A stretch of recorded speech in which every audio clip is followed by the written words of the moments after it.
ప్రమాదం జరిగి 56 గంటలు గడిచిపోతోంది. 8 మంది ఆచూకీ అయితే ఇంకా లభించలేదు. ఈ సహాయక చర్యల్లో పురోగతి కూడా కనిపించడం లేదు. సొరంగంలో ప్రతికూల పరిస్థితులు ఎక్కువగా ఉన్నాయి. రెస్క్యూ ఆపరేషన్ కూడా మందగించినట్టుగానే చెప్పుకోవాలి. 11వ కిలోమీటర్ దాటి లోపలికి వెళ్లలేకపోతున్నాయి సహాయక బృందాలు.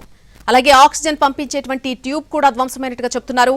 నీరు, బురద, బోరింగ్ మిషన్ కు సంబంధించినటువంటి మెటీరియల్ మొత్తం కూడా కుప్పకూలడంతో వాటిని బయటికి తీసుకొస్తే తప్ప అక్కడ సహాయక చర్యలు ముందుకు కదలని పరిస్థితి ఉంది. ఈ టన్నెల్ లోపలనే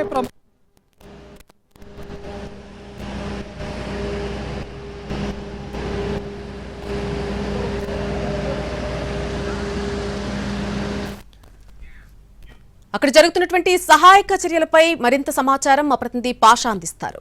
నేను మీ అంజిరెడ్డి చిన్నమైల్. ఫిబ్రవరి 27వ తేదీన జరిగే గ్రాడ్యుయేట్ ఎమ్మెల్సీ ఎన్నికల్లో నాకు మీ మొదటి ప్రాధాన్యత ఓటు వేసి భారీ మెజారిటీతో గెలిపించాలని ప్రార్థిస్తున్నాను. 6 గంటలు గడుస్తున్నా ఎస్ఎల్బీసీ టన్నెల్లో చిక్కుకున్నటువంటి 8 మంది ఆచూకీ మాత్రం లభ్యం కాలేదు.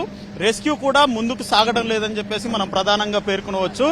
నిన్న ఈ రోజు ఉదయం వరకు కూడా లోపలికి వెళ్ళినటువంటి ఎన్డీఆర్ఎఫ్ బృందాలు, ఇతర బృందాలు, రాట్ వాకర్స్ కానివ్వండి, నేవీకి సంబంధించినటువంటి, ఆర్మీకి సంబంధించినటువంటి, సింగరేణికి సంబంధించినటువంటి రెస్క్యూ బృందాలన్నీ కూడా 11 కిలోమీటర్ల వరకు వెళ్లగలుగుతున్నాము. అక్కడి నుంచి కన్జర్వ్ బెల్ట్ మీద కొంత దూరం నడవగలుగుతున్నాము. కానీ ప్రమాదం జరిగినటువంటి స్పాట్ కి మాత్రం వెళ్లలేకపోతున్నాము, అక్కడ ఆధారాలు సేకరించలేకపోతున్నాము అని చెప్పేసి వారి ఉన్నతాధికారులకి సమాచారం ఇచ్చినటువంటి సిచ్యువేషన్ మనకు కనిపించింది.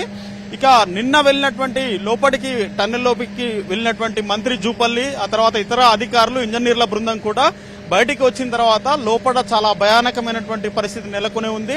టన్నుల కొద్దీ మట్టి పడిపోయింది, సిమెంట్ బ్రిక్స్ అన్ని కూడా కూలిపోయినటువంటి సిచ్యువేషన్ ఉంది. దాంతోపాటు బోరింగ్ మిషన్ కూడా 11 కిలోమీటర్ల వద్ద అడ్డుగా ముందుకొచ్చేసింది అని చెప్పారు. అయితే ఆ శిథిలాలను తొలగిస్తే తప్ప ఈ ఎన్డీఆర్ఎఫ్ బృందాలు కానివ్వండి, రెస్క్యూ బృందాలు ఏవైనా కూడా ముందుకు పోలేనటువంటి సిచ్యువేషన్ లోపల నెలకొని ఉంది. దాంతోపాటు అధికారులు లోపల ఉన్నటువంటి 8 మంది క్షేమంపై ఒక ప్రకటన చేయకపోయినప్పటికీ కూడా వారు క్షేమంగా లేరని చెప్పేసి ఒక నిర్ధారణకి వచ్చినట్టుగా మనం చెప్పవచ్చు. ఎందుకంటే 56 గంటలు గడుస్తుంది, లోపల ఆక్సిజన్ లెవెల్స్ కూడా కంప్లీట్ గా తగ్గిపోయాయి, పడిపోయాయి. ఎందుకంటే ఈ స్టార్టింగ్ పాయింట్ నుంచి ఈ మిషనరీ నుంచి ఆక్సిజన్ సప్లై అవుతుంది. ఆ పైప్ కూడా మధ్యలో డ్యామేజ్ అయినట్టుగా అధికారులు చెప్తున్నారు. విద్యుత్ కు సంబంధించినటువంటి కేబుల్స్ అన్ని కూడా డ్యామేజ్ అయినట్టుగా చెప్తున్నారు. సో ఆక్సిజన్ లెవెల్స్ కూడా లేవు. అయితే మనం ఇంజనీర్ల బృందంతో మాట్లాడాము, తర్వాత డాక్టర్లతో మాట్లాడాము, లోపలికి వెళ్ళొచ్చినటువంటి ఎన్డీఆర్ఎఫ్ బృందాలతో మాట్లాడినాము. వారు అన్సేఫ్ గానే, అంటే సేఫ్ గా లేరనే భావననే వారు వ్యక్తపరిచారు. కానీ అది అధికారికంగా మాత్రము ఇంకా ప్రకటన చేయలేదు. ఇప్పటికే 8 మందికి సంబంధించినటువంటి ఆయా రాష్ట్రాలకు సంబంధించినటువంటి వారి కుటుంబ సభ్యులకి సమాచారం ఇచ్చారు. వారంతా కూడా ఈ టన్నెల్ వద్దకి చేరుకున్నారు.